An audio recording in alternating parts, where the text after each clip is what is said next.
Eu ainda estou fazendo na forma solo, mas depois eu começarei a chamar os nossos entrevistados, convidados. Eu quero convidar muita gente, porque o programa não pode ser assim, um monólogo do Rubinho, né? O tema de hoje, eu não posso deixar passar a data. 8 de março, Dia Internacional da Mulher, toda a imprensa fala sobre a mulher. Aliás, de 2 dias para cá, eu vejo que os veículos de comunicação já foram fazendo um aquecimento da data, né? Mostrando números, estatísticas que são escabrosas, né? Sobre feminicídios, porcentagem de mulheres que dão queixa na delegacia da mulher, e uma porcentagem ainda muito baixa. As medidas protetivas ainda não funcionam, a mulher sofre muito ainda hoje, por sua condição simples de ser mulher. Porque para muitos homens, a mulher ainda é apenas uma serviçal dele.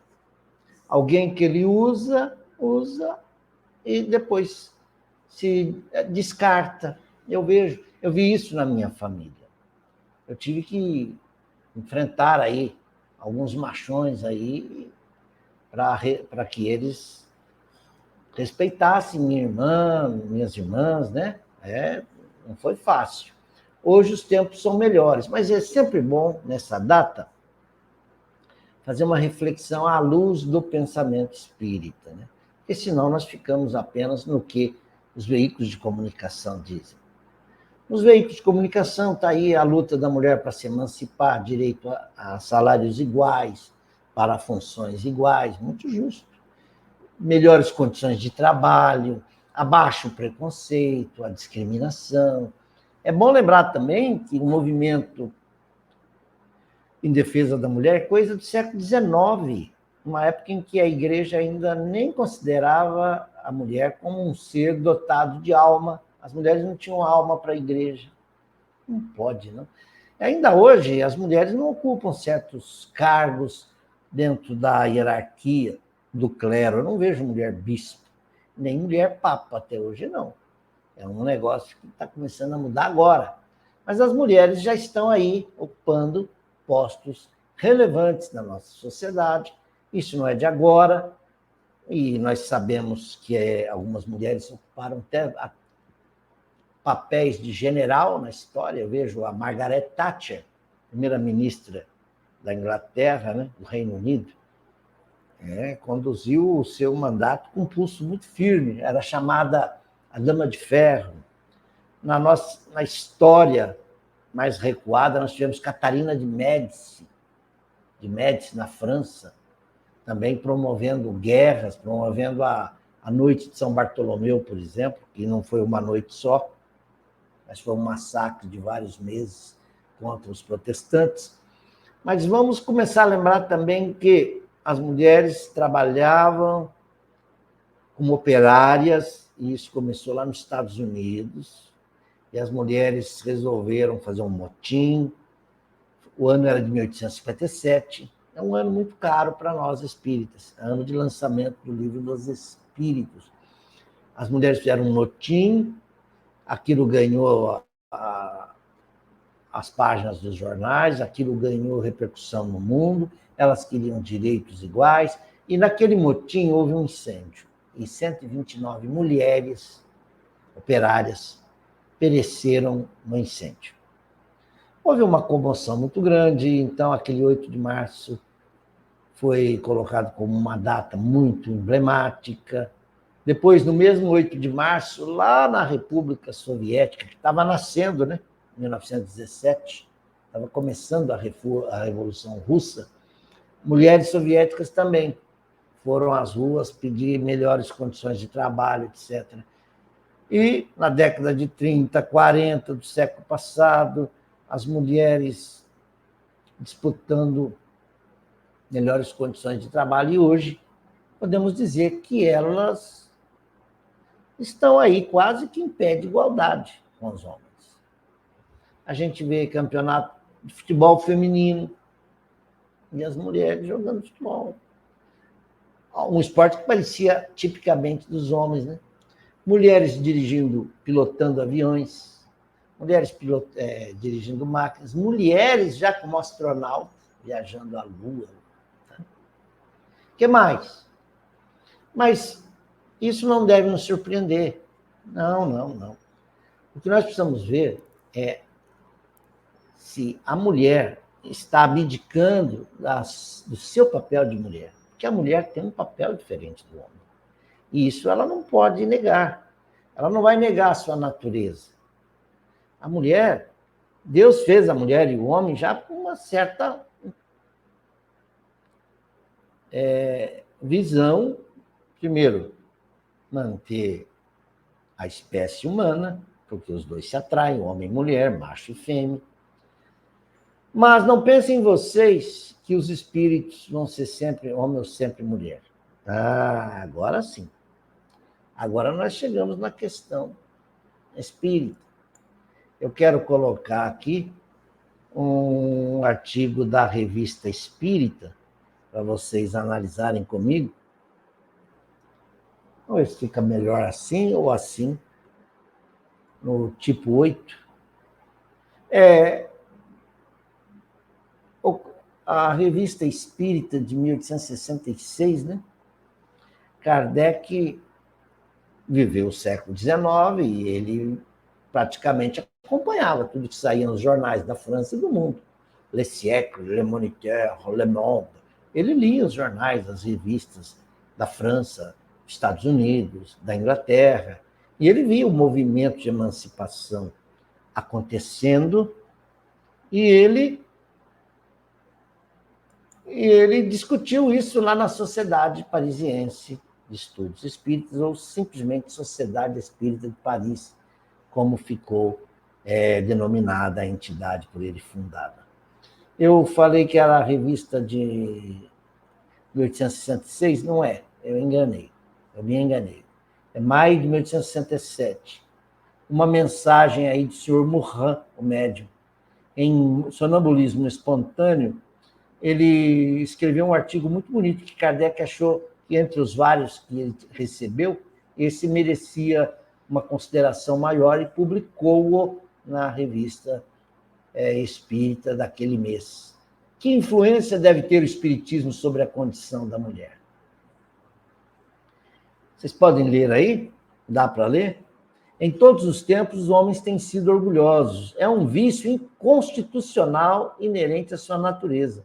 O homem, falo de sexo, é homem forte pelo desenvolvimento de seus músculos, pelas concepções um pouco ousadas de seus pensamentos. Não levou em consideração a fraqueza que se faz alusão nas Escrituras, fraqueza que faz a desgraça de toda a sua descendência. Eu não posso mexer aqui, mas eu posso parar um pouquinho e conversar com vocês, enquanto vocês vão lendo. Esse artigo, vocês podem depois lê-lo com mais calma em casa, na sua casa. Mas eu quero dizer que, já no Livro dos Espíritos, há uma questão lá do número 200, e daí para frente, na parte segunda, que fala do mundo espírita, em que Allan Kardec pergunta se há sexo nos espíritos. Lá, do lado de lá, não aqui. E os espíritos respondem, sim, mas não como entendeis. Não é orgânico. O sexo orgânico é no corpo. Nos espíritos existe a simpatia natural que aproxima os espíritos entre si. Assim é, vamos dizer, a troca de energia entre os espíritos, tá bom? E ele vai indo nas perguntas até que chega numa pergunta assim. O espírito pode reencarnar ora homem, ora mulher? Diz, os espíritos confirmam. Sim, é o que acontece. Porque se o espírito só reencarnasse homem ou só mulher, ele só aprenderia na Terra, nas suas experiências, o que sabe o homem ou o que sabe a mulher. Por isso, alterna-se. A alternância. Ora vimos num corpo feminino, ora num corpo masculino. Os machões aí podem até ficar de cabelo arrepiado, mas é verdade. Por quê? Porque para o espírito pouco importa. Esse pouco importa aí merece uma reflexão. Se ele vai vir no sexo masculino ou feminino. Por quê? O que importa é a prova pela qual ele deva passar, a experiência pela qual ele deva passar. Ora, se eu quero me redimir quanto à maternidade, que é algo que eu desprezei nas mulheres quando eu era homem, então eu quero sentir o que é ser mãe, o que é ter filhos, o que é amamentar, e aprender a ser sensível como um coração de mãe. Porque a mãe tem isso. Eu vejo homens, agora falando das minhas observações, eu vejo homens que têm jeito todo feminino de ser dentro de casa. Se ele for lavar a louça, ele vai lavar bonitinho. Se ele tiver até que costurar, ele aprende. Se ele tiver que preparar um prato e congelar, ele faz. Porque algo dentro dele já mostra que ele um dia fez. Essa existência está sendo uma repetição. E basta você começar a fazer que tudo volta de novo. Recordar é viver. Né? Também assim você vê mulheres que na vida profissional agem e pensam como homem. Quer dizer, como um homem pensa. Ou, teoricamente, nós achamos que o homem é mais racional, etc. E há mulheres que dirigem empresas muito bem. E olha, dão ordem, sabem distribuir tarefas, sabem comandar, têm visão de mercado. E você fala, nossa, excelente gestora. Em casa, ela talvez não saiba nem pregar um botão. Há mulheres que são muito bem-sucedidas no mercado profissional, mas em casa ainda estão aprendendo. Para cozinhar é um desastre, não sabem. Trocar a roupa do bebê, ficam, como é que eu vou fazer isso? Trocar a fralda. São espíritos que estão vivendo experiências inversas para desenvolver outras habilidades, virtudes, que eles não teriam, não tiveram, não agregaram só no sexo. Então, essa coisa de que o homem é superior à mulher, a mulher ao homem, é balela, porque nós trocamos de papéis. Ora, estamos no papel masculino e feminino. Agora, as inversões ocorrem? Ocorrem. Pouco importa ao espírito em que sexo ele vai reencarnar, é uma questão que eu costumava discutir muito com os meus colegas nos estudos espíritas. Na verdade, pouco importa quando o espírito sabe, tem consciência do que ele precisa fazer na sua reencarnação. Mas há muitos espíritos que reencarnam quase que compulsoriamente. Eles vão quase que rodam, eles são atraídos por um embrião que acaba de estar, de um óvulo que está acabando de ser fecundado, há uma energia que aproxima o espírito e ele reencarna. Às vezes nem estava esperando reencarnar. Então, muitas vezes ele já está aí reencarnado e, para sua surpresa, se apalpa e é uma menina linda, ou não, né? Mas ele diz, mas eu não quero, eu quero fazer tudo o que eu fazia como eu era homem. Ou ele se adapta ao corpo que ele recebeu, ou ele pode ter problemas.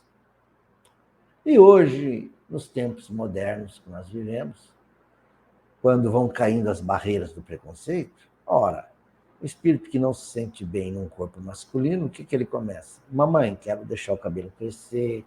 Mamãe, eu quero aprender balé. A mãe fala, nossa, meu filho, ele está com um perfil feminino, psicologicamente feminino. E deve entender isso.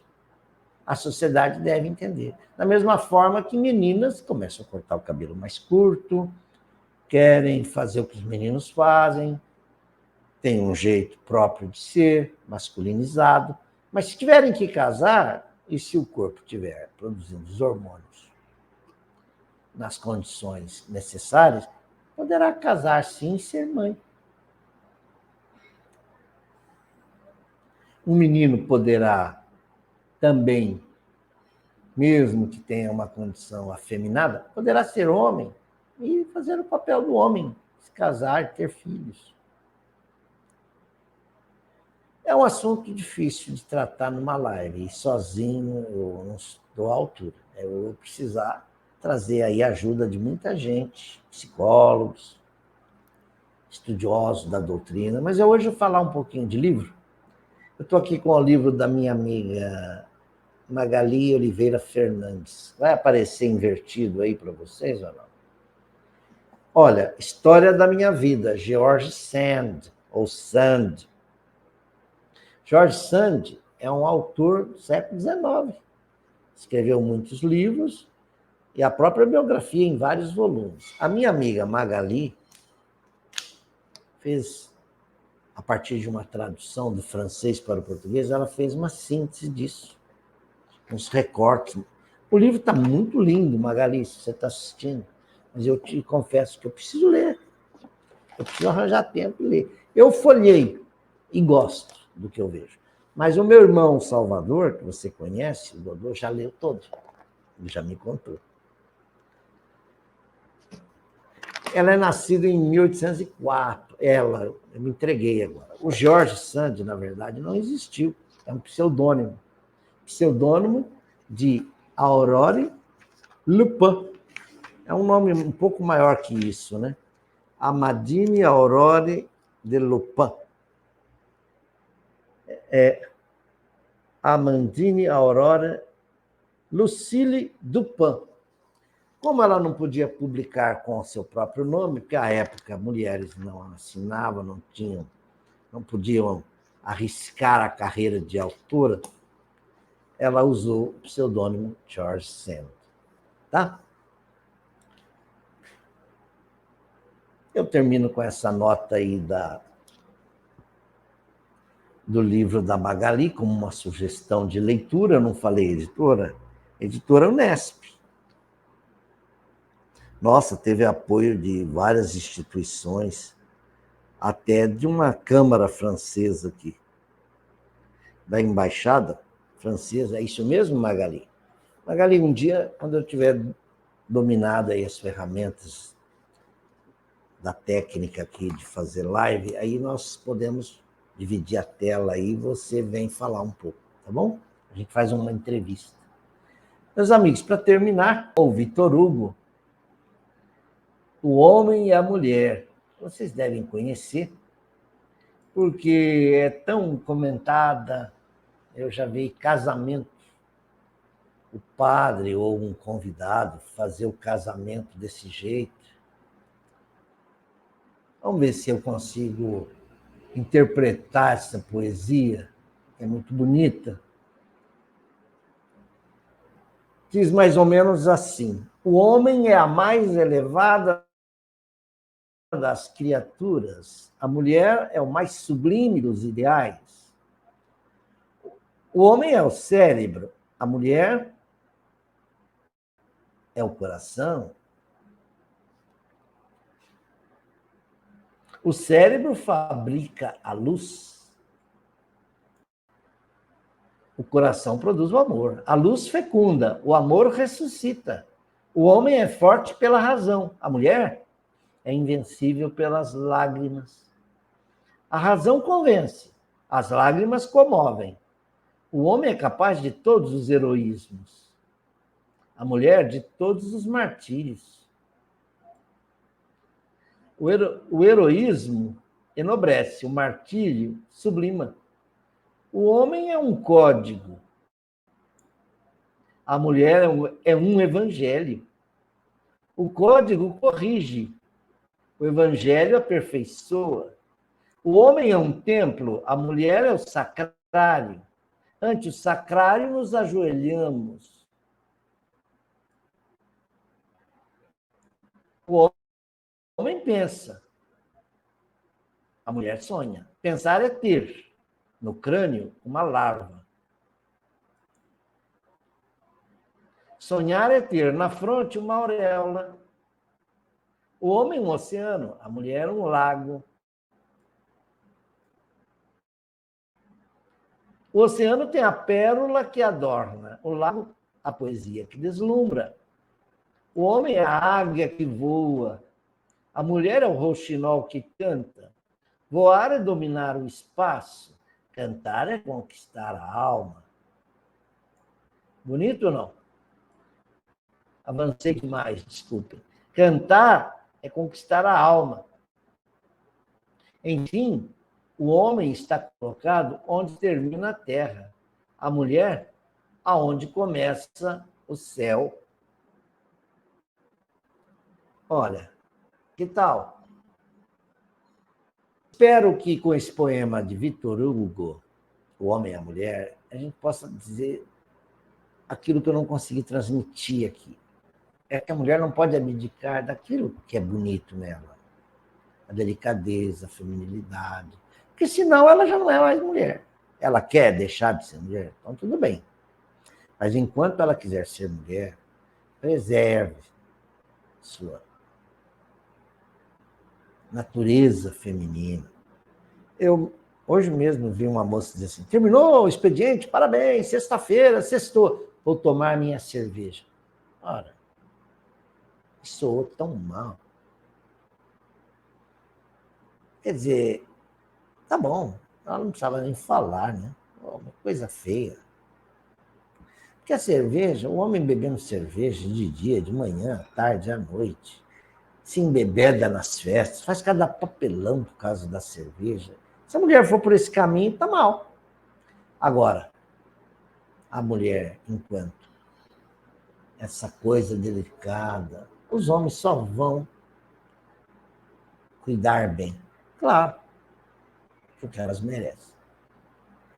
Parabéns, mulheres. Até o próximo programa. A vida continua. E vocês continuam sendo especiais. Vamos, então, chamar a nossa vinheta de sempre e terminar. Até a próxima, se Deus quiser, com mais. Ok? A vida continua. Tchau, gente.